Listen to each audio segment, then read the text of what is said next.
right now. Are we called to order? Yeah, we're called to order. Okay. So what I did is I kind of took like a class that I offer, like a 1.5 day governance training, and kind of did just very high level that I could share with you guys in maybe 25 minutes or so. And just like best practices, I think is part of what Trupti was asking for. And then I thought I could answer the question about the bylaws at the end of that, because you'd have more of a context for it. Does that work? Okay. So, and I think one of you, I think it was Lindsay, was asking me a little bit about my background. So I just put the part of my background in here that related to what I'm going to do tonight, but to let you know that I do offer governance and training and best practices as part of my work. I have a couple certifications in terms of governance, and I'm currently the chair of one nonprofit board, the vice chair of my credit union, and on like 2 or 3 other boards. So I love boards. Plus that last important fact that I've lived in Sunnyside for 21 years. And I used to be very active in the PCD, which I think you call land use now. Yep. So in terms of governance, there's one really amazing best practice that I kind of lean on, and it's called, it's often referred to as the Carver governance model, because a husband and wife team came up with it, and it applies slightly differently, but it pretty consistently for publicly traded companies, for private companies, for nonprofit organizations. So the legs of it, if you think of a wine analogy, are similar. And there's really, in terms of Carver, 4 things that a board has as its responsibility. Fiduciary, like really setting that vision. And in Carver speak, that's called ends versus means, right? Managing one employee, which I've kind of really modified in this, knowing that you all are all volunteer. And I have a couple organizations I've worked with in that sense. And then your last responsibility is to be effective in how you manage yourselves, right? And then I added, because a lot of times when people ask about board governance, they hear, what is duty of care or duty of loyalty? And they're really more like what I would call how-tos. So if you think about the 4 Carver pieces as like pillars or columns, if you like spreadsheets, then the how-tos, the legal and the cultural stuff, is like how you act across each of those consistently. And the board culture really is from my own experience, I think there's 2 really critical pieces to that: having a growth mindset and bringing curiosity. So does that make sense? And are you good to move forward? I am going to kind of move fast through this. Beautiful. I see some thumbs ups. Thank you. So fiduciary, it's like you don't want to let your money just drip away, and you have a real responsibility to your members for it. So that ranges in things from like your financials, your treasurer's report. And for all board members, that means really reviewing it, having an understanding of like how much money you have to work with each year. What are your priorities? Asking questions about it so you better understand it. I know, Joseph, you were talking about trying to keep the minutes simple, and it's so important to show that your board members are asking questions, that you're not just like a rubber stamp kind of organization. That you're discussing the risks and opportunities. And for you, that might be how you spend your money, or the impact of not spending it on the neighborhood and them not understanding what you do. Some of the work I think you're starting to do with Quig Newton might have been less traditional for an RNO. And are there some risks with that? And yet, how are they offset by great opportunities, right? Not every organization does this, but if there are 2 or 3 things beyond just how much money you have in the bank, like, why is it important? Like, what are your financial metrics? It could be dollars, but it could also be like some kind of ratio between membership and impact or something. And you all can decide that. Obviously, your role as a board, not just your officers, is to really set and approve the agenda. They're going to bring it to you, but you really want to be engaged with it. And I always recommend that your budget really need tie to like your mission and your goals. Like, what are you there to accomplish? I don't know, Trupti, if this is something where you all have to get audited, or if that's something the city does for you. That might be moot in the case of an RNO. We do not have city doing anything. What I have seen on other RNOs, specifically like inter-neighborhood cooperation, which is slightly bigger, but really not that much bigger and not that different. They will do a external financial audit on a yearly basis. We have not done such a thing, but it's much more somebody just checking the Yeah, numbers. It's very simple, it's kept in a very simple format, but they do go through that process. And I think that's something that we have not done Yeah. at the time that I've been here. And I think I might like lean on the city for that, because typically you wouldn't do an audit of a nonprofit, like a 501c3, unless it was a certain size. And I don't know that threshold anymore, but I want to say it's in the neighborhood of like 6 figures. So if your annual budget isn't that, then it's moot. But it is like doing a 990 then, or something where there's some transparency about your financials that your members can access. Yeah, well, we have to do the 990 in order to keep our Perfect. IRS. But Your there's status, there's very little information other than verifying that we're Yeah. under $50,000. So that gets done, but there's not much more that we do. What we have kind of done, maybe something that makes sense to do and in a better way, is to have a annual presentation, like, one where we just talk about last year, what we worked on, how the money was spent, who our supporters were, kind of a thank you, Yeah. acknowledgement, that kind Yeah. of thing. So we have tried doing that twice now since I've been here, but that was also kind of new. But again, to your point about the transparency, that would be the other place, because the 990 actually doesn't tell you anything. But our annual report could actually tell you a little bit more, like how much money came in, how much went out, and what we spent it on. To me, that's kind of part of the annual And that would, transparency. oh, sorry. And I know you have like annual meeting, or at least there used to be the annual pizza party, Yep, I where do like love you that. could have like a 1-pager or Yep. a 1-pager 2-sided that is really like a shorter version of your annual report that has at least your annual financial report on it. So you've dispersed it, people could read it, even if you don't like state it from the microphone, if you will, because who really is going to listen during a pizza party, right? Right. I mean, some of the challenge, right? Beautiful. But they're the kind of things. And I noticed among your committees in your, I don't believe you currently have a finance committee, and that, given your size, probably doesn't make sense to have it. But I just wanted to share, because you also may all be serving on other boards, that most 501c3 nonprofits tend to have a finance committee, so that, and that's the place like where you would get in the weeds, because you'll hear me say this a lot. It's not your role as a board member to really be in the weeds. And yet you have a real challenge when you're an all volunteer group. You also kind of act as the staff. So you have to really think about, I literally would say, like, when you're putting on your governance or higher level hat, and then sometimes maybe the second half of the meeting you take it off and you put on your more operational or implementation hat, because it's hard to do both at the same time. I agree. We tend to do most of the important things here at our board meeting. We don't really have, I would say land use gets into the weeds. So it has, folks getting together ahead of time separately, not Yeah. outside this meeting. And then events, because that's usually just a lot of detail. So that tends to need to meet our finance. We have not had much of a finance committee other than the treasurer and Yeah. officer. And I don't think you really need it with the size of your organization. Right. But when you do have committees, that's where it makes sense to get in the weeds and then to have your committee chairs report back. Sweet. So the second of those 4 Carver best practices is like setting that vision. Some people call it setting strategy or strategic priorities. And in Carver speak, it's ends. And they mean it as ends versus means. And that's really meant, just as a context for you all, like if you were on a board of an organization that had like an executive director or president and some staff, the board clearly focuses on the ends and where you want to go. And it's the staff's job to take that vision and implement it. And they're the ones who are all charged with the means.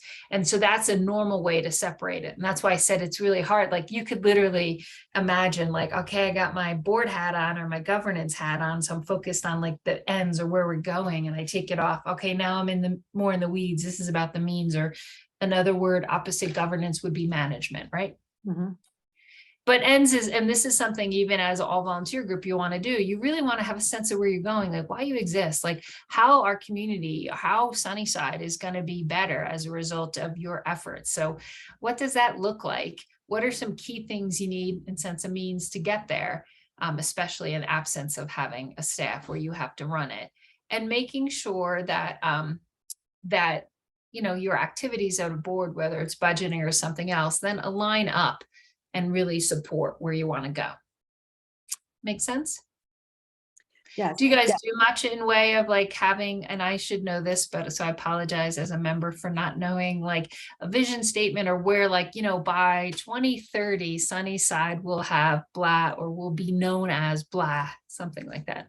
We do not have such goals. Part of that is because we tend to have the kind of turnover, Yeah. that makes it hard to continue some of the work. And, but to your point, one of the other thing that I've seen our group not do, and I've seen other boards do it, which is, in January, there is, a strategy meeting session, off-site, half a day, full day, where you're talking about these kinds of things, the budget, the goals, the strategy, that vision. It's something we have not done as a group, kind of a multi-year kind of thing. We kind of talk about, what the years, Yeah. but we have not. And Yeah. whether it makes sense or not for us to do, I think that's kind of the question.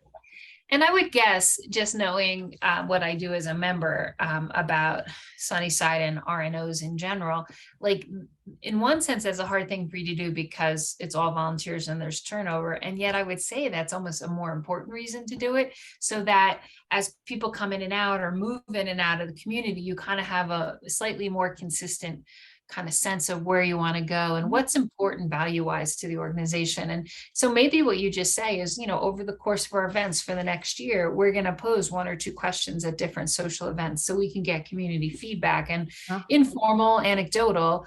And, that's of course some of the role that I think each of you as board members, right, is to kind of represent your neighbors and understand what the neighborhood is looking for. But to be able to just share that informally, or to maybe one time do a survey, but they can be hit and miss. But, if you had some sense that you really understood the needs of different types of members of your community, like renters and homeowners, single family homeowners, folks in duplexes or multi, I can look out my window here pretty much and see the Zia down on right by the railroad tracks, because I'm in the very east part of Sunnyside. And that's like 8 stories. Like, if you have a sense of what these different communities, even like Quig Newton and stuff, are looking for in your work, then you could kind of come up with that. And the nice thing about it is it's not like a 30-year vision statement. You're just saying, based on what we've heard, this is what we want as a community broadly, and this is what our board going as people change and move in the next 5 or so years. These are like the guardrails for that board about where to go, knowing that they're representing their community and the community changes and evolves, right? Nice. Good. Makes sense. Good. I'm just going to throw this out there. Would it make sense? I know, Troop G, we've said traditionally we don't usually have board meetings in like November, December, but would it make sense for us to do like a combined 2-hour strategy session where we can kind of tackle some of these things? Oh, yeah, I do think we need to do strategy things, and whether we take kind of a month or 2 off and we focus just on these things, I think that's fair. I mean, I think we could do November, December as, strategy and goal setting for the next year. Great question. Nice thinking. And then, I think that would be really helpful. As a new member, I'll say. Who said that? Is that Brandon? Yep. This is Brandon. Awesome. Yeah, but just trying to understand a little background on what happened last year and what you guys anticipate being legacy members or running this historically, to understand what you envision for the upcoming year. Nice. And I also included this because sometimes when people say vision, it sounds like it's 10, 20, 30 years out, but as an RNO, that's probably unrealistic. And so I just wanted to give you that. I think this is a fun graphic that just shows you that, your evidence and your data, even your certainty are pretty specific. You have a good sense of it in this next year or 2, but as time goes out, that gets a little more challenging. And, also RNOs, I think from my experience, play in that space of tactics more often. So if you can come up with a little bit of a strategic vision, even if it's 2 or 3 years out, then that's something you can share. And by sharing it, like with, say, somebody like Brandon, a new member, you're also testing, is that still relevant, which is not a bad thing.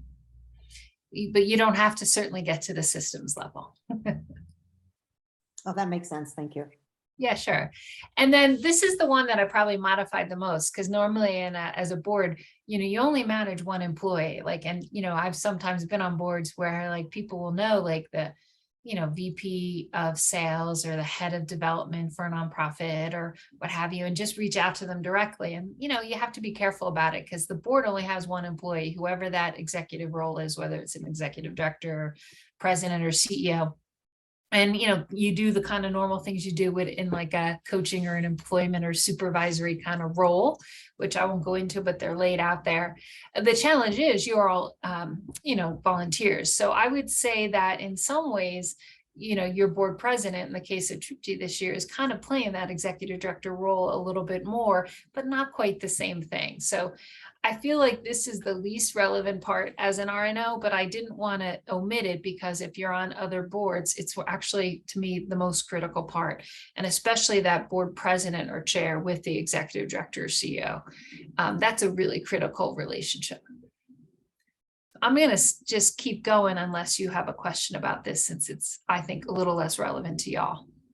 Hey, Flossie. So I think one of the things that we probably, and not today, but to your point of, how does board leadership, fulfill that role of management and accountability and kind of, holding other folks accountable, and, to make sure things just keep going, right? That they're moving, even though we don't have a director. So that's kind of like, to me, at the very least, like, the board officers, Yes, very much so. Of implementing the vision and keeping it moving and holding everybody accountable. Yeah. And I think one of the ways you can do that is by like, and I'll mention a consent agenda in a couple minutes, but like if you, for your consent agenda, which would be like your committee reports would all be in it. And if you were to send those reports out with your agenda, so you're asking, even if it's just like an email, but your committee member, your committee chairs, so like, not like Alyssa, I believe, is kind of here representing sustainability. So instead of, just talking at the board member, what if you sent a couple bullets about your last meeting with your team, what you're working on, and what you've achieved and what you're maybe struggling with or still going to be working on? Then the whole board reads that, right? Then now you'll have like, you've read it and then you hear it. And then at the conversation, it's less reporting out and more like, tell me more about this, or what are you trying to accomplish with that? Or do you need to have some connections in that area? And that way you do start to move to that more strategic level, and you have an accountability piece in terms of having a little bit of reporting from each area in. Yeah, I've tried to do this in the past, and it's just, people don't necessarily, follow through, Okay. but I think we'll give it another go, because I do like the idea of the consent agenda, because like you said, you don't have to read out what's already available, and you really will just spend time on discussing on questions rather than an update. So we should, save the 10, 15 minutes on updates by doing, report out, a week ahead, send it out with the agenda. That is definitely something I've been thinking about of moving this group to, is to work in that way. Yeah, very nice. And then the fourth one of those carvers is, really almost like policing yourselves. Like, how can you be more effective as a board? So there's a lot of pieces here. So I'm just gonna kind of read over them, because I'm not assuming you can read them all. And part of it you'll notice is up until this point, I kind of stated things. Here I posed them all as questions. And that is because as boards, questions are really our tool, right? We're not, when we're in that higher level governance hat, and your job is not to say, hey, we need to do this, or you should be doing that, because that's more like a management operational thing. Here, you're supposed to ask questions that really tie to your oversight. And also asking questions keeps people more open and curious, which we'll get to in just a minute. So I'll just say a couple of those, and this brings in a lot of best practices. And then you all can figure out if these are some things that either you're not doing, you want to, or you're not doing and they don't make sense for you as an RNO, or maybe you're doing them, right? So, you want to have board members have a clear idea of what's expected of them. That can be a formal job description, or it can be what Troop T sent me, which is like for each of the officers, here were a couple bullets. Like for some of the committees or chairs, here are a couple bullets. And that really makes great sense for you all. Do members understand the board only has authority as a group? What I mean by that is you may all be members of the board. So I would call you directors, right? Board of directors. And yet you only have authority as a board member in this meeting. You don't, so like if you're out and somebody in the community says something to you, yeah, sure, you bring it back, but you can't make a decision as an individual board member because your power only exists in the group as a board, as a board of directors together in terms of decision-making authority. Right. I'm thinking you probably have a good sense of that, even though you may not have used that language around it. Yeah, I think that's kind of where we are. I do think that we want to give the more strategy and approval for budget and things like that we get done, then the more authority we can give a committee, so that they don't have to ask us for every $10 approval or whatever. They can make a decision based on the budget we approve for them, that kind of thing. So yeah, again, I think there's a lot of paperwork and documentation that's not currently there. And this kind of the conversation we're having, it will help us to make sure that that's what we focus on. So I think, again, I think falsely, like, another conversation about, okay, what all now is actually missing? Like these job descriptions, the role responsibility, do people understand what a fiduciary is or whatever? So yeah. I think, and where some of that might fit in more might also be on the events too. Like what do they have responsibility for and authority for versus what are they recommending back? That's usually where I see a big gap. In terms of, you want to have a diverse board. And by that, I mean diverse in a lot of different ways. I mean, certainly we talk about it in terms of race and ethnicity, or in the sense of an RNO, like geographic in the neighborhood, or diversity in the type of, resident or business. Like we just talked about some of those. And it could also be skill set, network. You maybe want one or two people who understand how to engage with or navigate the city, since you're an RNO. And you also might want some folks with different backgrounds, right? Because of those committees. So I usually recommend at some point as you grow, kind of coming up with a list of what you're looking for. And I call that a board matrix, right? And then if you have that, then you probably want to ask your members. It doesn't have to be every year. It could just be it could just be when they join the board, to kind of give you and answer certain questions to you that are tied to the matrix, right? It might be, what kind of category of resident or business, like all those things that you put in it, because from there you can develop kind of a gap analysis. So we know we want to have at least one person, to use the example I used earlier, that knows something about city government, even if it's not the city and county of Denver, and we don't have that. So maybe next year when we're looking for board members, we'll look for somebody who has that. And we also need somebody who lives in this part of the neighborhood, right? Or somebody who's a renter, or somebody who's living in a multi-resident building. Maybe we can find somebody who fits both of those, right? So that's just how you would use something like that, because then it kind of influences how you're going to recruit folks.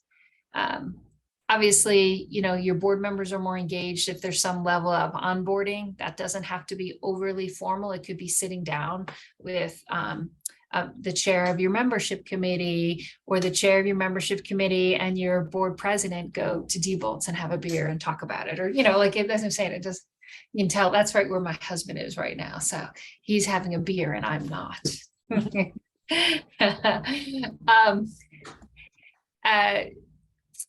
When you think about officers, you want to think about that same kind of recruitment. And sometimes we even call that succession planning. So especially as a volunteer group, right? It can be a lot to have, and sometimes the same person ends up being like the treasurer for a long time, or the board president for a long time, because not somebody else wants to do it. So, to be honest, you as board members are the recruiting group for that. So I'm sure Troop G is doing a good job of getting you all involved with one thing or another, and trying to find your sweet spot, something you love and that engages you. And it also gives her and the other officers a sense to see, could this be somebody who would be a great future secretary or treasurer treasurer, or, you know, president of SUNI, which then of course the vice president is the track there, right? This is where I mentioned consent agendas. When you do, and it takes a couple meetings to get it right. I've just moved a board I'm on to, we just had our second meeting using one. We still took almost as much time, but you know, it takes, you know, there needs be a transition period for folks to get used to that. But then it usually gives you more time for strategy. And then, and that's the struggle every board has, carving out time for strategy. So I might say as a volunteer group that you have to almost be a little more in the weeds than you might want to. You might think of asking something strategic on the front end, you know, like if you have a strategy you're trying to work. Oh my. One of the fun things about my corner, it can get a little loud. And I have the window open, so I hope you didn't hear that too much. But if there's something strategically you're really working on about how to engage a certain group or how to engage community members around a certain committee, maybe you start with that and then you get into like the treasurer's report and the minutes and stuff like that afterwards. Because human nature that I've observed, it's easier to start higher level and go down, but not a lot of people can get more strategic after they've been focusing on the details. There are a couple, but not the majority. Something to think about. And then committees, I saw that you guys have a number: events, membership, marketing, land use, and sustainability. I did see in your bylaws to ask, you were asking me about what you did well or some recommendations, Trupti. I saw that like, it looked like any member could be on the committee. Oh my gosh, my cat's like outside of my window meowing to get in because Scott's away. Sorry. I might just have to let her meow for a minute. But It could be on a committee. yeah, but I would recommend you have a board member chair each if possible, because that has a lot more ownership, and then the board member better understands what has to be approved and not approved. It's okay, Kitty. Sorry, literally she's outside of my window, which she like jumped up to get on the window. Hi, Chloe. And so, So I think then- for us, that would be ideal. What I wouldn't want to do on my, I wouldn't want to put that in the bylaws and tie us to the fact that we couldn't be flexible. But I agree, ideally having, you know, the chair of each committee. I think what we have, at least more of an operational, is that we have board members on each committee, whether they're chairs or not, but there is a board member on every committee. no, that makes good sense. And then I guess the last thing here would just be, are you, does your board do a good job at asking questions? Or are you more like, we need to do this, or you should do that? Or is it just 2 or 3 people asking questions? So just trying to find a balance there. Yeah, I did. Okay, so then in terms of legality, there's these 3 duties that always come up that you have a responsibility as board members. And if something were to go wrong, like if you guys would be sued for some reason, these would be the 3 that you would be approached from a legal perspective. The duty of care is really showing that you do diligence, you take a reasonable effort, that you read the minutes, that you build a budget, that you're talking to each other, right? And a lot of that comes from looking at the minutes, not to put any pressure on you there, Joe. And then duty of loyalty is just saying that you do not put your best interest ahead of the organization. You know, whenever you hear about like companies getting into some issues with their board, it's because there were conflicts of interest that they didn't honor, right? And they were putting themselves ahead of the organization and what in a company you'd call like shareholders or stockholders, but for us as an R&O would be members, right? And then that you comply with the laws and regulations, that you adhere to your own bylaws, and that you're faithful to the mission, right? And then I would say that they're your responsibilities organizationally. And then on the flip side, I think the organization has a responsibility to protect you with directors and officers insurance. Just so you guys all know, we do not currently have that. It's something I've been saying for 3 years. And we just, you know, we had a board that voted against it, you know, a couple of times. So I think it's something that I'm going to keep bringing up every year. Yeah. I think at some point I myself would be like, I'm out without this DNO. And we also have to remember that this helps us recruit by having, having a good board, an accountable board, a protected board.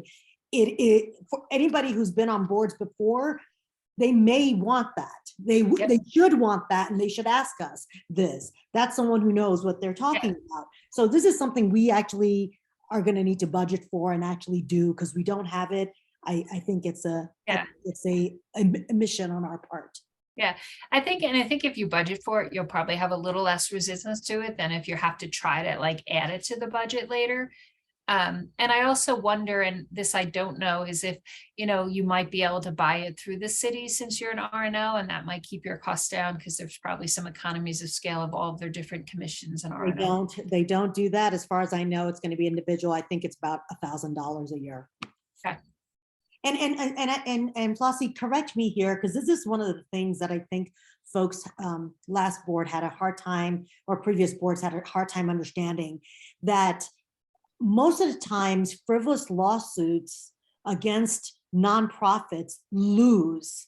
However, they could drain money taking you to court knowing you don't have insurance. So that, this having the D&O insurance actually is almost a preventative from folks pursuing frivolous lawsuits trying to drain you of your money, because they know we have the insurance. So it actually prevents, frivolous lawsuits in many situations, because we have it and they know it. So, right.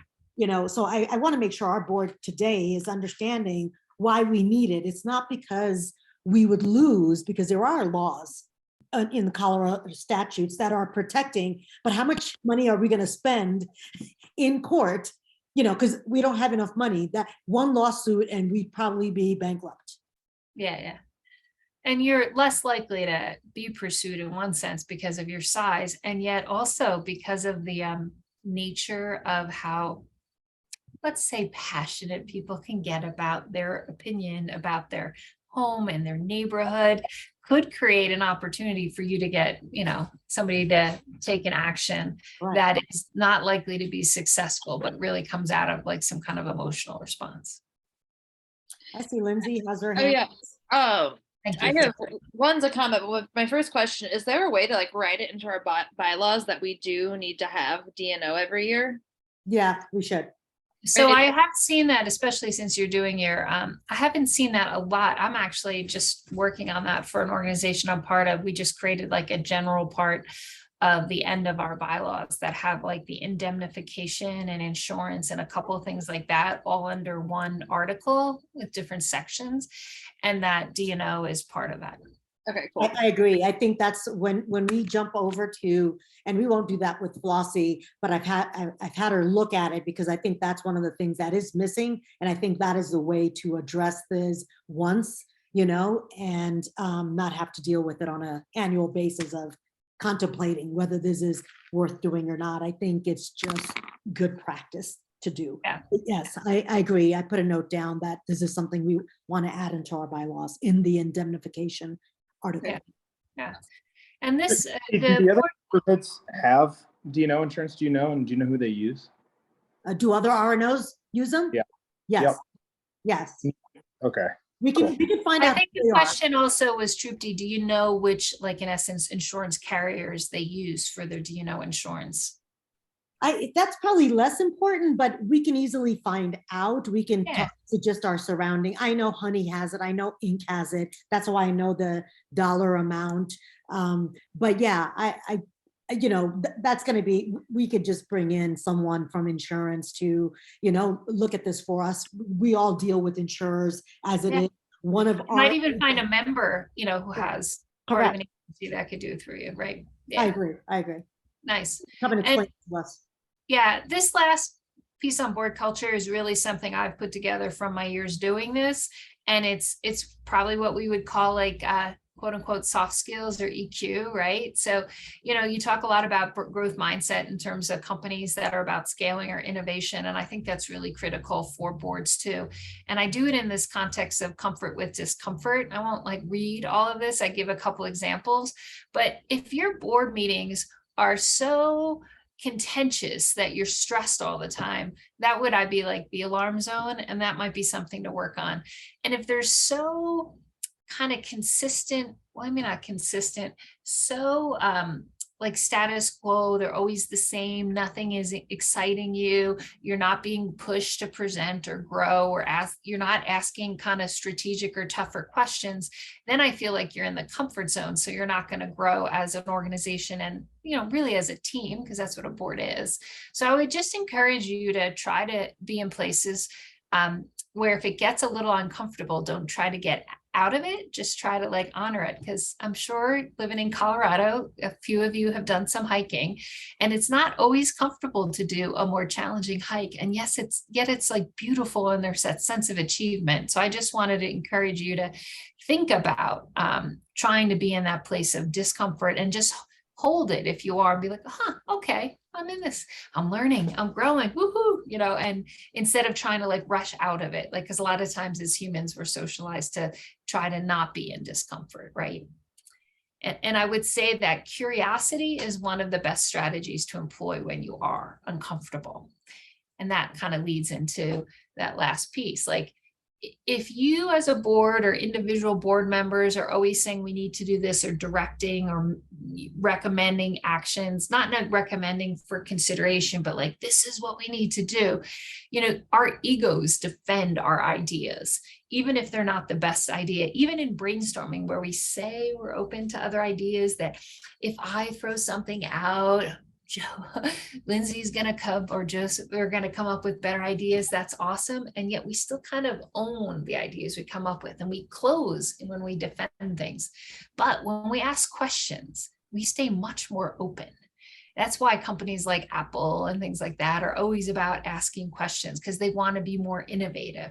And so I also think that's important, because if you think about it, the role of governance is about oversight, and questions are the most effective way to get at that. So that's really all I wanted to say about that. Questions or comments? Yeah, I've got a question. And this is maybe a best practice piece, you know, kind of a, you know, annual, if this makes sense, kind of, you know, at the end of the year, beginning, top of the next year, kind of an assessment, a board assessment or individual assessment or committee assessment. But what, you know, what's good practice on, you know, self-assessment? This is basically being like, hey, we intended to do this as a board. This is how far we got. Here's what didn't happen. You know, what's your recommendation on us kind of adding that into our kind of annual to-do list? Yeah, no, that's a great one.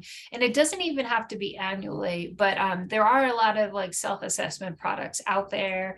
I've also tried to kind of simplify some ones I've seen that I use just on smaller boards that I'm on. But I would say you do it every, like, say 2 years, and then you try to like move forward on some of the areas that you thought you could improve on. If you do it every year, sometimes you don't feel like you've had as much improvement. And, you know, some people will choose to take that, you know, what you could do better, less as an opportunity and more as a criticism, right? So I think doing it every other year is what I'd recommend. Okay, thank you. Yeah, sure. And then that last piece, I just wanted to give you a context, is that, you know, you have one of the hardest jobs, because governance is about like trying to be higher level. So think of those taller trees in the slide, like being in the canopy with more of a view. And yet, and then it's only in the committees that you get in the weeds, but sometimes as a board, because you're all volunteers, you have to get in those weeds as well. So I would just say to be aware of that. And one of the things I recommend, especially in contexts like this, is there like a respectful or playful way you could agree to as a team, like to remind each other if you're maybe too much in the weeds. Like, and it could be something as simple as saying, hey, you know, Brandon, might you be in the weeds a little bit here? Or do we need to be this far in the weeds? And it could be, if you have a lot of like sassy humor and folks, that you have a different way of saying it. Like, God, Troopty, are you doing that again? But I would recommend you think about that, because when we're really passionate about something, so like say the committee you're on, if you're really into marketing, you might be like getting so focused on what needs to happen that you forget that you're not wearing your governance hat, right? And so having some language that you agree on, or maybe 2 or 3 of you who are more comfortable with just speaking out, test that or pilot it and see how people react, and then ask them, did that work? Was that good language? What would have been more helpful? And then you start to use it as a team.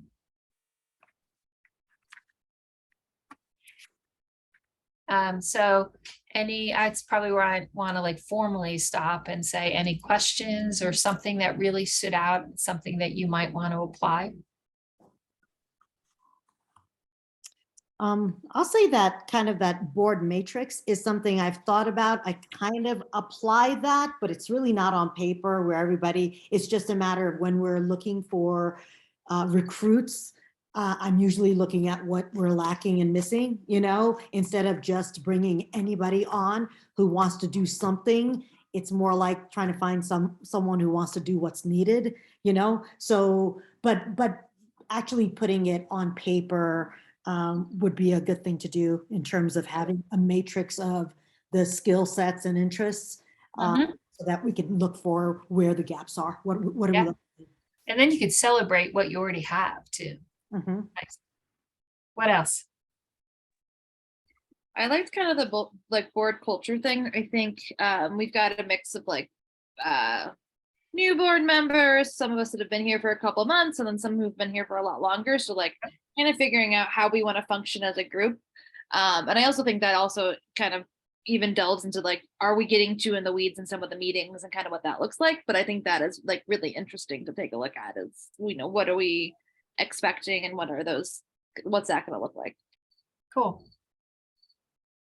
Anything else?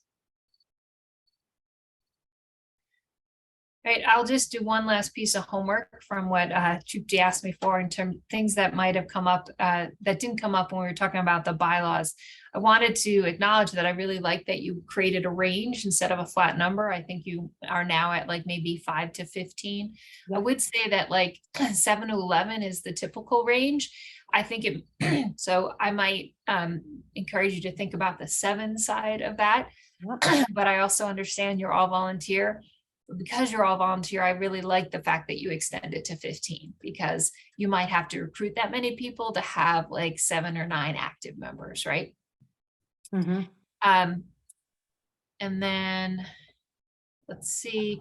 Well, I have a question. Sorry, I have a question for you. I don't think this is a thing that we would really go to, but is there something in place in which you could stipend board members? Or kind of very uncommon for a nonprofit to do that. Okay, that's what I thought. And I think you did a nice job. I think it was in yours. I saw that you talked about some out-of-pocket costs being covered, and I think that's probably where you want to sit. Okay, cool.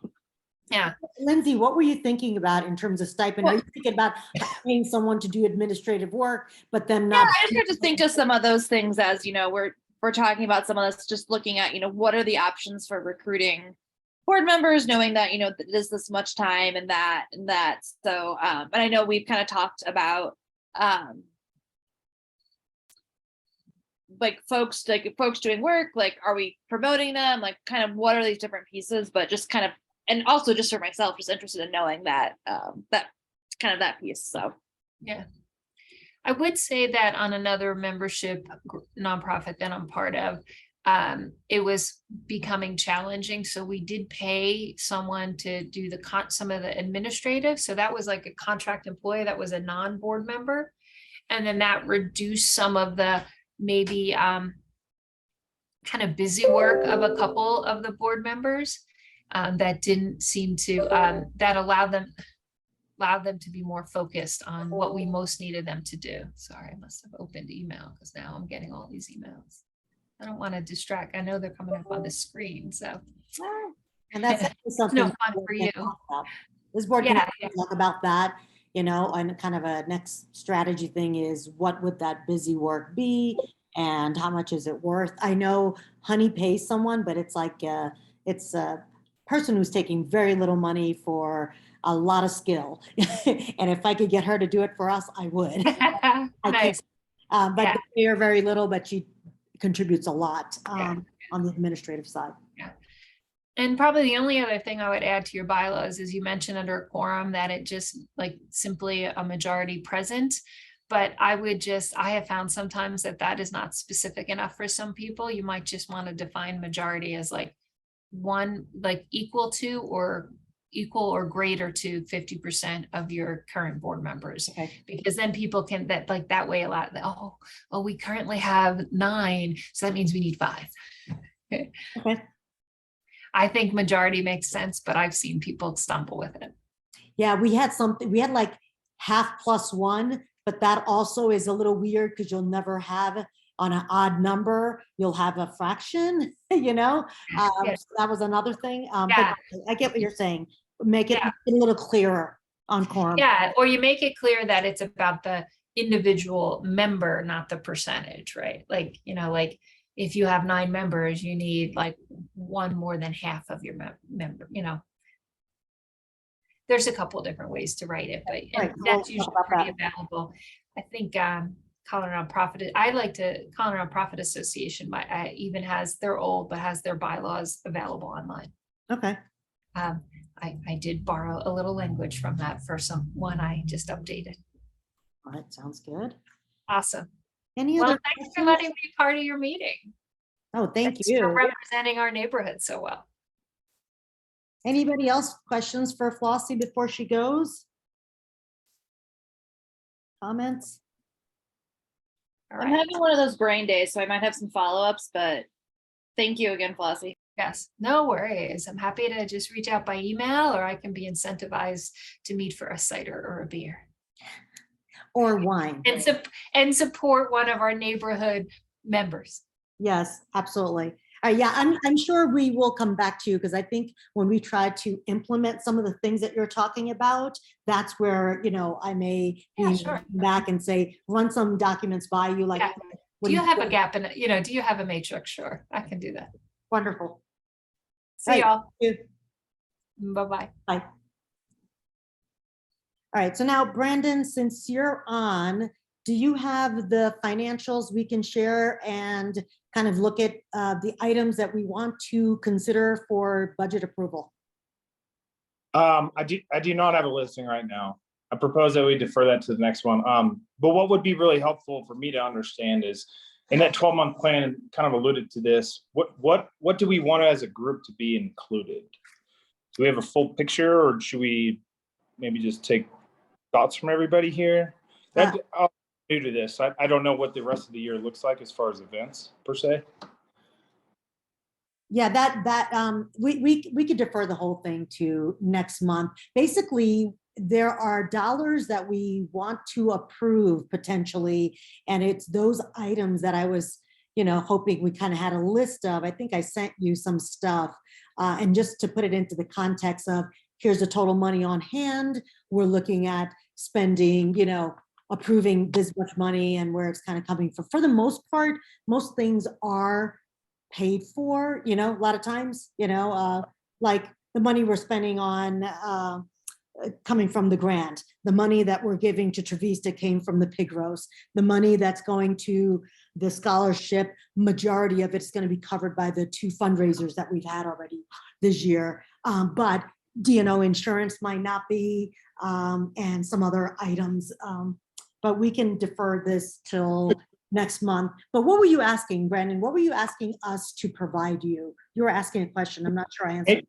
Maybe it's just something you and I connect on individually, but with your knowledge of everything that happened last year here and SUNI participated in, Okay.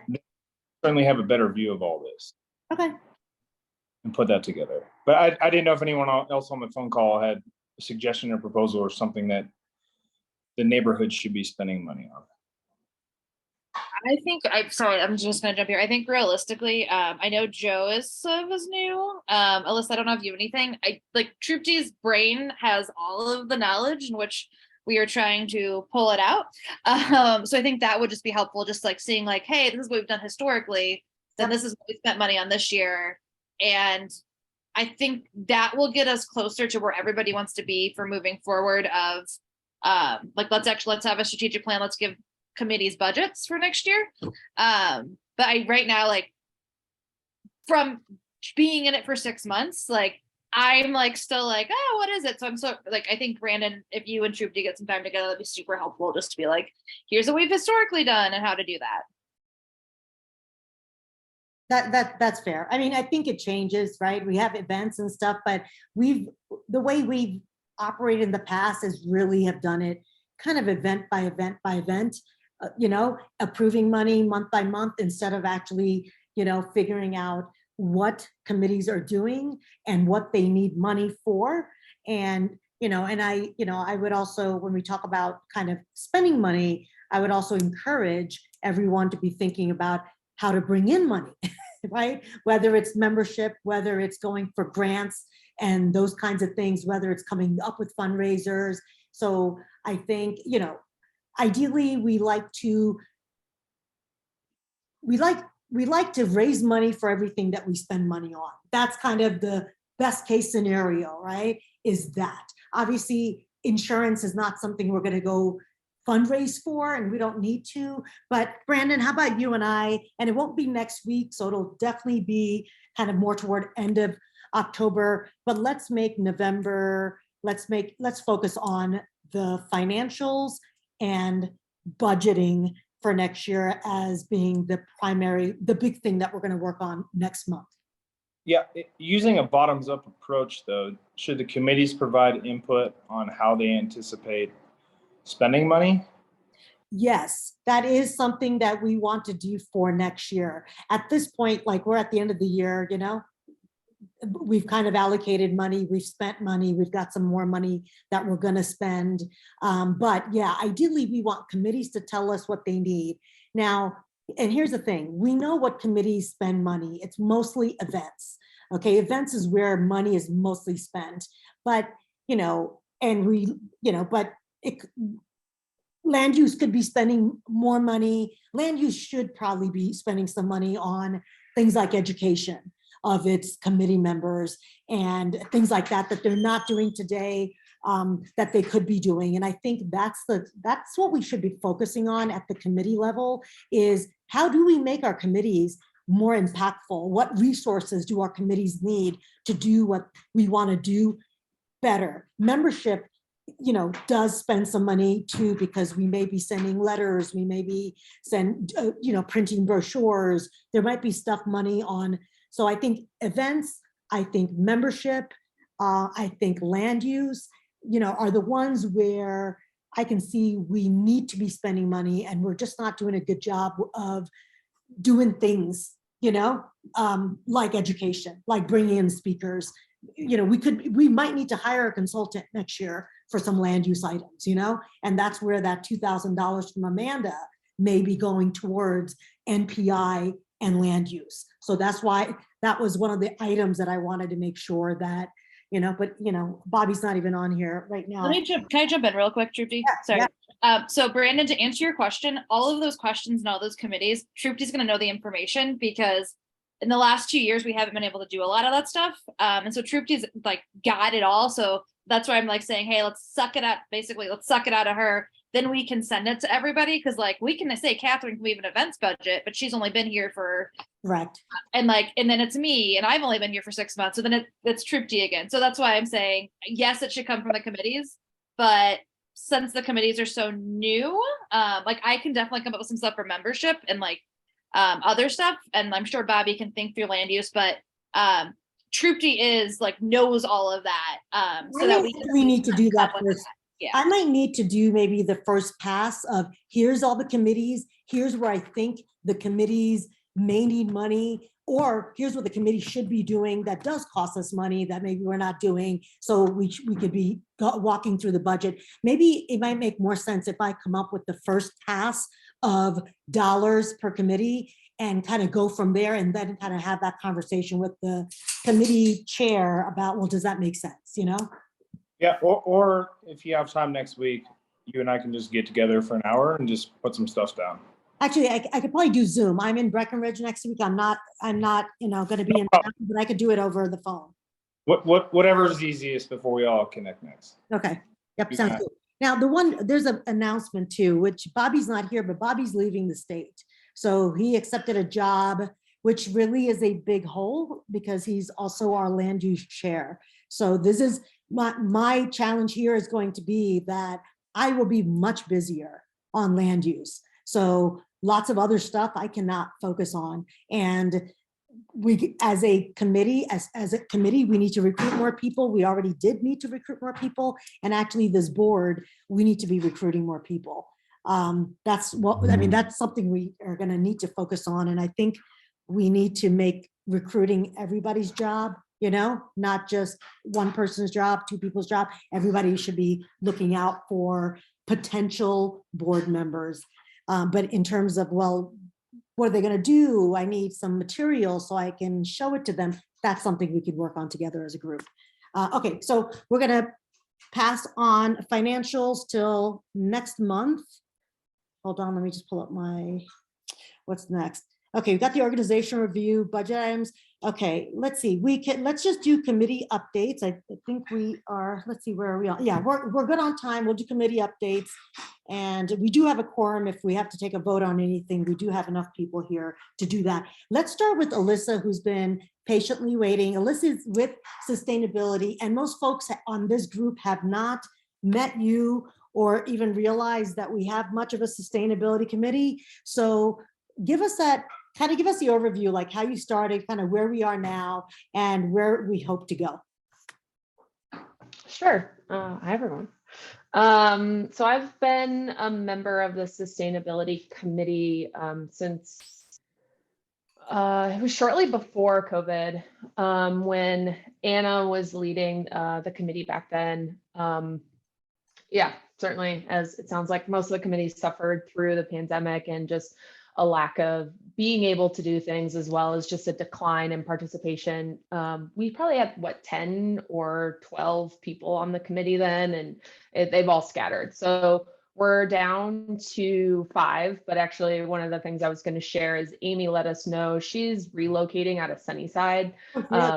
At least temporarily, possibly permanently. And so she's decided, her last meeting with us is going to be next month. So we'll be down to 4 people. 2 of those people have joined us in the last like the summer.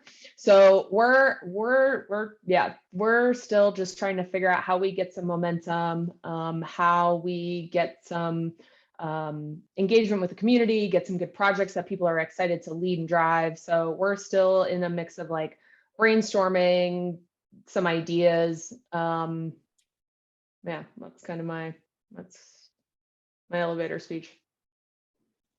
What else should I share, Tripty? Put me on the spot here. Help me out. Yeah, default chair. She became default chair when Anna left. So yeah, I mean, and we have Richard Wagner, who has really been in the community sustainability space for a really long time. Very active in the community, yes. Very active in that. He's a meteorologist, I think. He's a professor at CU or DU. And he's a Sunnyside resident. You may have seen him. What has been a challenge, I think, for sustainability, and the thing is, it's a challenge with every sustainability committee I've ever seen, is that there's too much. Sustainability could be anything from, lawns to bees to water to air to climate to, to walking, cars.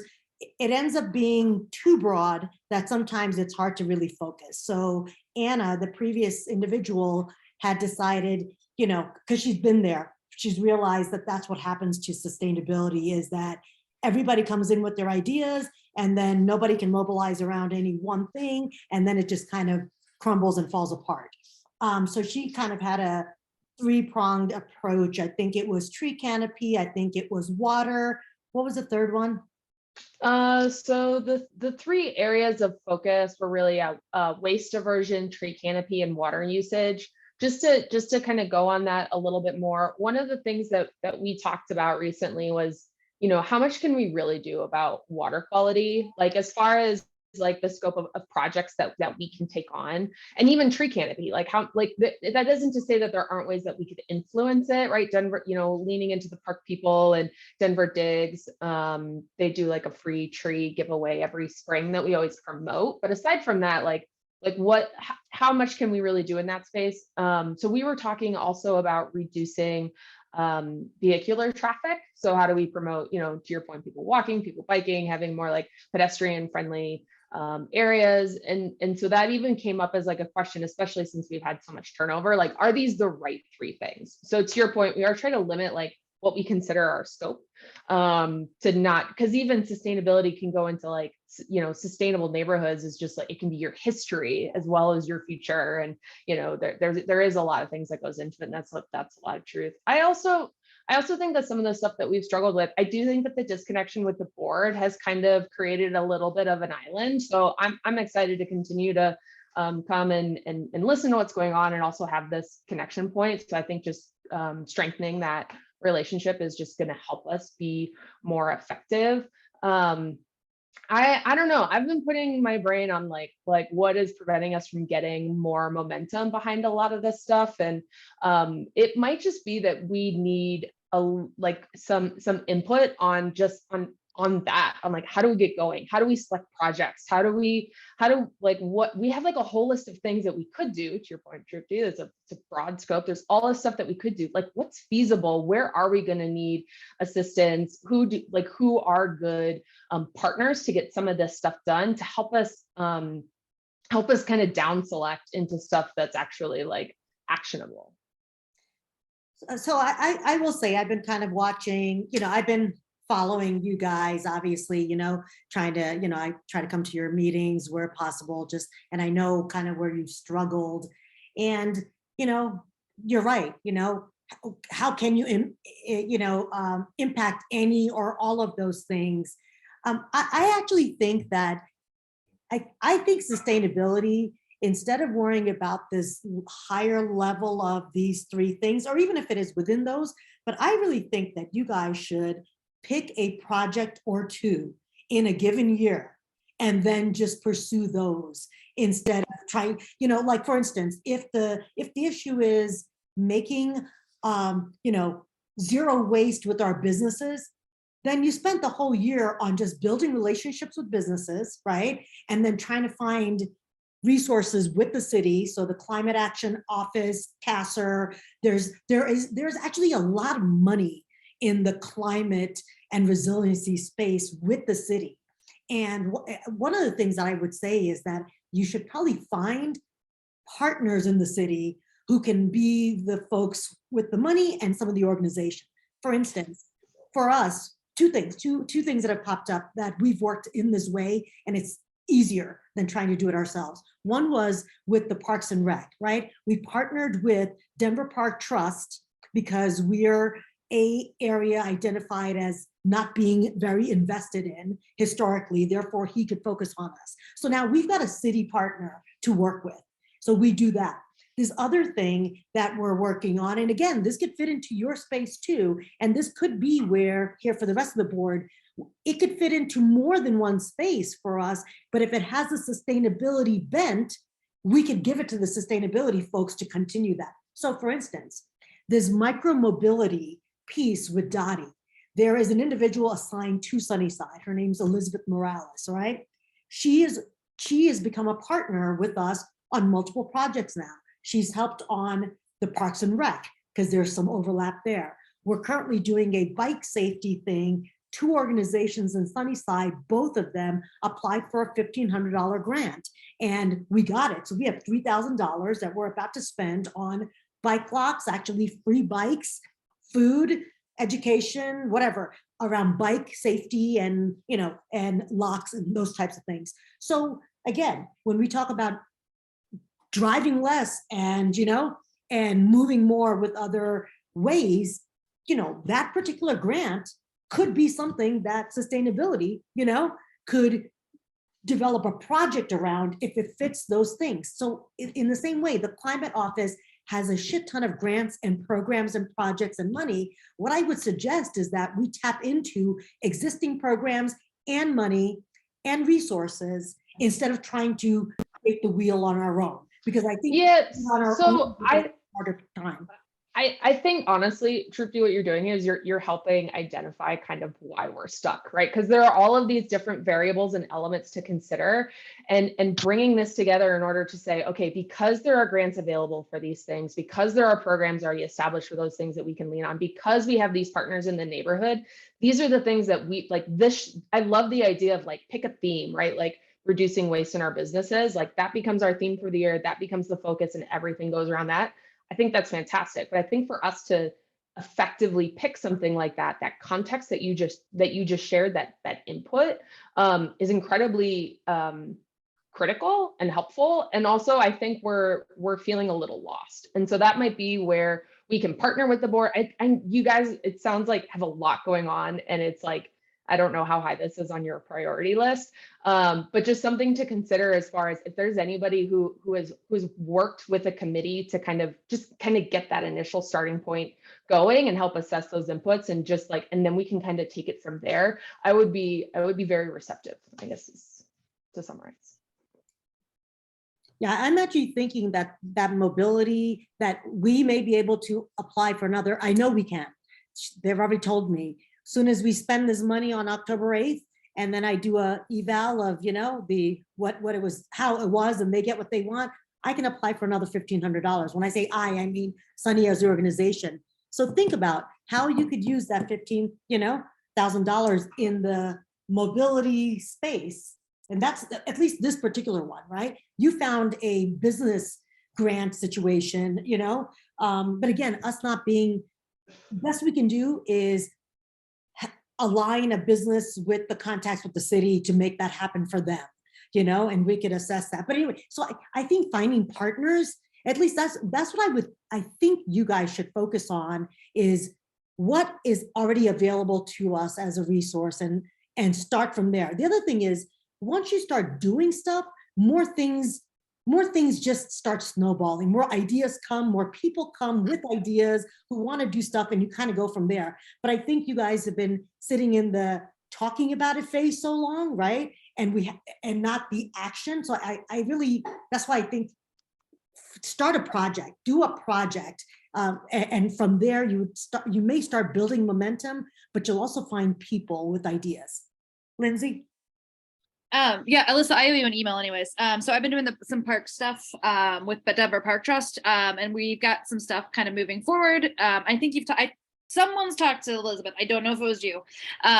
She was kind of our connection, but you are on my list of people I need to email to see how we can collaborate on some of these upcoming things. Because in my brain, I'm like, we have a parks committee and a sustainability committee. Why can't we be together? So anyways, I owe you an email. We've got a list of some folks that we can like reach out to and kind of figure that out. I have anyways, I owe you an email. I will send you that email, and then let's start like figuring that out, because we've got some people who are interested. We've got some potential projects coming up, and want to see like long-term how we can make sure we keep these together. And I've been talking with Park Trust about how we keep the momentum going moving forward. So I'm going to talk in circles, and the talking in circles just means we need to get together and chat. Sounds great. I'm in. And they've done, and honestly, the park cleanup in the past, sustainability has owned, but then when we were planning to apply for a grant with the Park Trust, that's when Lindsay got involved. So the cleanups are now, we're also doing the cleanups. So I do think that we need to partner with sustainability on any of our cleanup pieces for sure. Yeah. Yeah, we'll connect offline. Cool. Okay. All right, so yeah, we're going to make sure sustainability is coming to all of our monthly meetings. And I think what we need to think about is, for everything we do, like we try to do all of our events and try to be zero waste about it, right? Wherever possible. Like if, for instance, on 10/8, I'm going to be buying all compostable stuff, right? Everything we're going to have for food is going to be recyclable or compostable, So, but on every event or everything that we do as an organization, we try to be sustainable about it. That's another place we could partner with sustainability to make sure that happens. That is how I've included them in any of our events, is, they're there to divert trash or to sort trash or to tell people, educate people on the trash piece. So we've done that, but I think in that same way, for the rest of the board, if there are ways we can incorporate sustainability into any of the stuff that we're already doing, I think that's a good, logical first step as well, to make sure they're kind of integrated, that sustainability is integrated in everything that we do.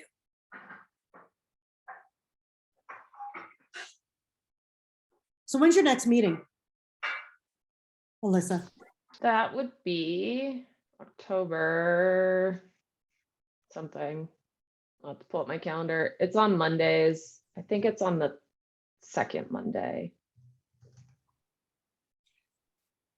So, Flossie talked about that consent agenda. That's definitely something that I've been wanting to move towards. Basically, all committee reports, all updates from committees, whether it's a bullet point, a paragraph, or, a grid, whatever you need to share, that we do that ahead of time and we send it out, a few days ahead, basically with the agenda, as a package and a link, so that everybody gets to see all of, like for instance, your meeting is going to happen before our board meeting, therefore your committee report or, minutes, or here's what we talked about, here's what we need from you, or here's what we'd like to talk about or share with you. We would probably, you would be reporting out. So is that something that everybody can get behind in terms of this consent agenda, where updates are sent ahead of time so everybody reads them and we really focus on discussion rather than a readout of bullet points? Yeah, real quick, I just wanted, because I think the way that you talked about it might differ from how I understood it in Flossie's presentation, is the idea that the committee sends to the board, like I would send to the board, here's our agenda for the sustainability committee, and then the board would approve that agenda going into the sustainability committee meeting? Or is it we're just emailing an update? We had our committee meeting. Yep. Here's what we talked about. Okay, that's what I understand. That, as well as we need something from you, we need support, we need resources. Yep. This is what we need. But obviously, if you need something tomorrow, you don't have to wait till next month. But in terms of just a report out, here's what we're doing, here's what we're focusing on, this is what our group wants to accomplish, here's what we need from you. That is the kind of thing. We don't need your minutes. We just kind of need what you're working on and just an update. Like, what is your committee working on? I'd be happy to do that for sustainability. I think the rest of the folks will be okay too. I can't think of Lindsay. I think you're probably on board. Brandon, that would mean your financial updates with previous months, deposits and expenses from the two systems in that particular worksheet would be just updated, and basically the link stays the same. So people would know, just go there if you want to know where money came in and where money was spent. Sure. Okay. All right, that sounds good. All right, what else do we have? Let's see. Brandon, I think, okay, let me go back. Committee updates. Lindsay, do you want to update us on Parks and Rec? We kind of talked about a little bit, but also membership. Yes. Yeah, so membership, I've been working with Ship SUNI on getting swag. It's going kind of slowly. That's my update there. I am still working on that. As soon as I have the proof, I will make sure I shoot it to everybody. Everything's been approved for budget. Basically been a back and forth thing, and a supplier issue. So I'm hoping that we get those ordered here shortly. And then as far as membership, we're doing good. We did start sending out last month receipts to people that just says thanks for your support, or thanks for continuing your support. One thing we're trying to do with that is coordinate with events that anytime a business supports us, that way Catherine gets an email so she knows, like, hey, these people could be hit up for events. So that seems to be slowly moving, but going forward. And then for parks, the kind of long, short answer is we've identified 4 or 5 projects that we're going to work on. Most of them are springtime projects. So just like everyone else here, we are trying to build a coalition of more folks who want to be involved. So we're going to do a park cleanup next month, and then maybe a fundraiser in the spring once we identify those projects. But those projects we're getting the actual budget for, so that we can then put the grant in, and that way the city can actually do them. So working with the city is fun, is what I've learned. We put the grant in, because this we've been talking about for a while. We What- can't put the grant in until we get the cost of everything, so we actually know what we're paying for. Okay, so in terms of getting the cost for these what are the items, right? We talked about the dog waste station. Well, dog waste stations, benches, bike lock systems, and did I say trees already?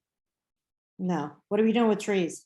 Trees. It's working on our tree line at our 3 parks, the Chaffee, the No Name Park on Pecos, and then Ciancio. Because those were the projects that were picked by the community with the highest interest rate. And then additionally, we do want to work on naming that park. There is a process in which to name that. I'm waiting on that process to get that from the city. It's not as easy as just saying, hey, we want to do this. It's like months and years. And we will get priority to name the park if we were doing a project within the park. So Parks Trust just hired a new person who used to be a park planner. So we have a little bit more like insight and connection with the city, which is great. So hopefully we can like speed up some of these processes moving forward. Most of the projects will probably be spring or like late winter, early spring projects for 2023.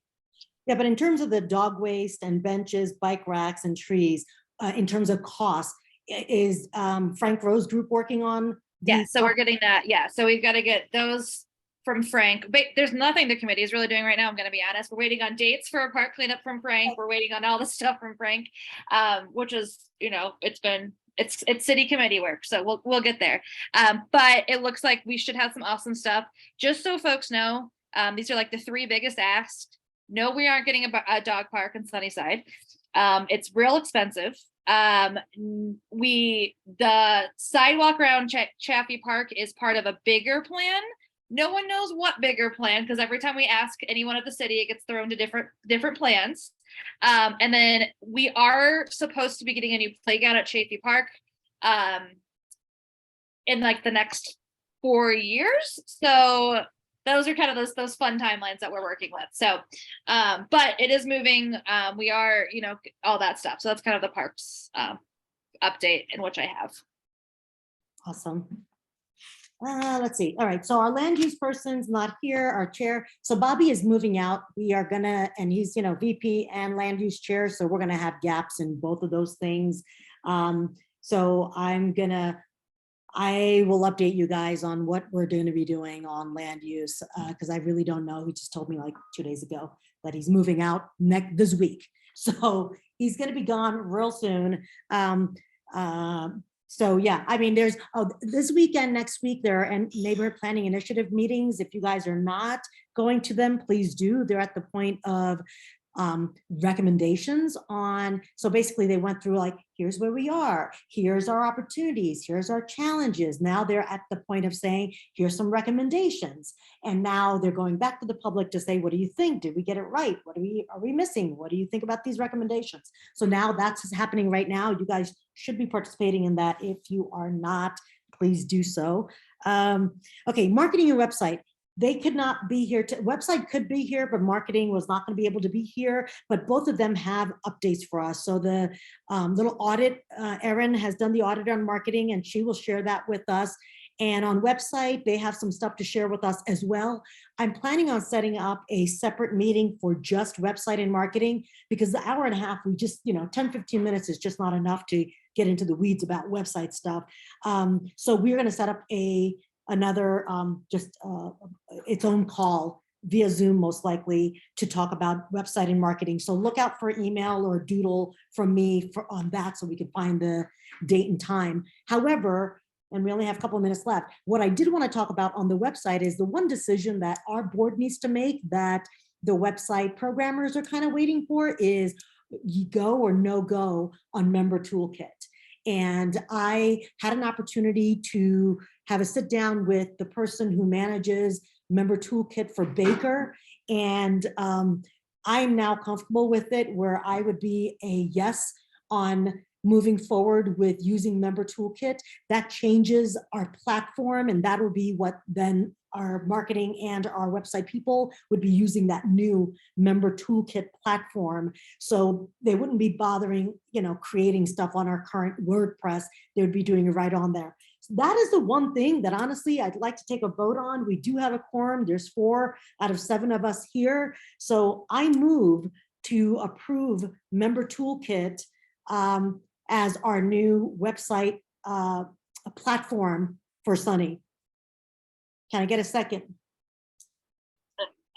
Trifty, are we gonna put a dollar amount on that or just? It's $1,000. Okay, It have to be yeah, I second.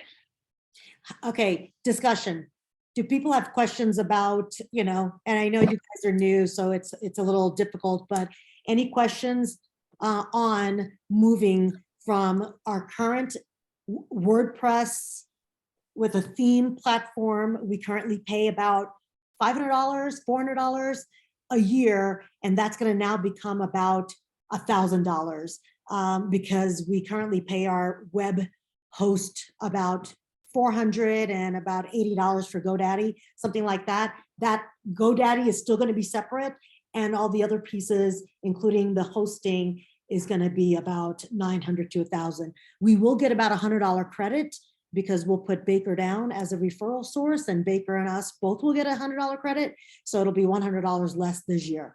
Does anybody have any questions, concerns about moving to a new platform and website?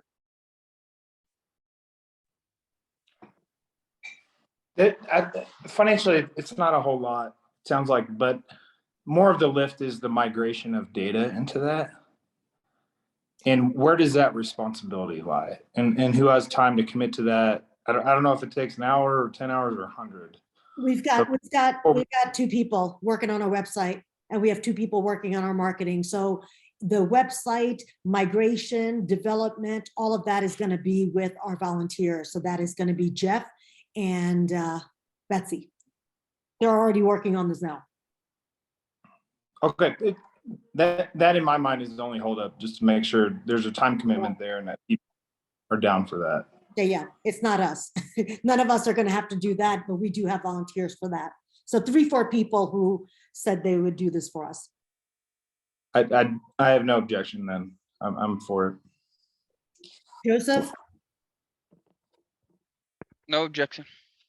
All right, then we'll just, we'll take a vote. Everybody raise your hand if you're for the move to Member Toolkit for Sunnyside United Neighbors. Brandon, all right, that's unanimous. Joseph, make sure that's documented, that we are approving moving. Now, the migration and how long stuff's gonna take, that's still gonna be something that group is gonna work on creating a project plan for, but they needed to know that we're moving toward it so that they know that's what they're building towards. So, over the next week or so, I'll share with them that we've approved this and, how to get that stuff started.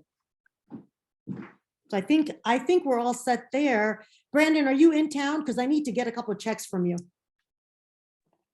Yes, I am. Are you around tomorrow? I can be morning, afternoon, let me know. Whatever's easy for you, I can make happen. Afternoon is better. I'll go to the office in the morning. I'll be home in the afternoon. Okay, yeah, just text me. I'll text you. Okay. All right, so next month, we're gonna have a meeting on website and marketing, and then next month, we're gonna focus on financials and budget for SUNI for the rest of this year, as well as next year. For events, since Catherine's out of the country, what we think is gonna happen for this month is gonna be our Halloween. We are figuring out whether we do it Saturday or Sunday. It looks like we might be doing it Sunday, depending on, because Tennyson might be doing it Saturday. We are gonna be doing a pumpkin painting thing. This is what we're hoping to do. Pumpkin painting that Cherry Bean will sponsor and host, animal costume parade that Lily's will host, And then we're doing a neighborhood-wide decorating contest that Lindsay has already started the process for. Whether we do a happy hour or not was kind of a question. Do we want to do a happy hour in October? That would be Tuesday, October 18th. The rest of the stuff would happen on, looks like the 29th or 30th. I think it's spread out enough to do. Any objection of like not doing a happy hour this month? I mean, I know, Brandon, were you at the last happy hour? Is that the sipper? Yes. Yeah. I was, yeah. It wasn't as many people, I understand. There wasn't many. 10 people checked in, maybe? Wow. Well, I know 10 were at the yoga itself, so I thought there were be at least 20, but I don't know. I don't have the sign-in sheets or anything. Yeah, I haven't seen the sign-in sheet yet. I just know what I saw. I think we keep, like, I am totally in, like, let's keep going and But see it what we didn't, get. So, I agree with that. I think there's Consistent. consistency. yeah. All right, then I will get on it because I don't want to wait. I think I've already emailed Bodega Denver. They're brand new. A lot of people haven't been in there yet. So I thought that would be a great, new place to take people to. And maybe people will show up because it's new. Yeah, I agree. And also they have a bitchin' breakfast sandwich. I didn't say that on an official meeting, but it's awesome. So I just had breakfast there Saturday or Sunday. It was really good. nice. Cool. Also, I put the link in for the house decorating contest. If you haven't put it in and you decorate for Halloween, make sure you apply because you could win $250. So anyways, that's my done because I know it's after 8. Okay. Thanks. Yep. All right, guys, if there are no other comments, questions, I will adjourn. I'll move to adjourn the meeting. Second. All in? Yes? Adjourned. All right, guys, thank you so much. Thank you. Wow. Everyone. Talk to you guys soon.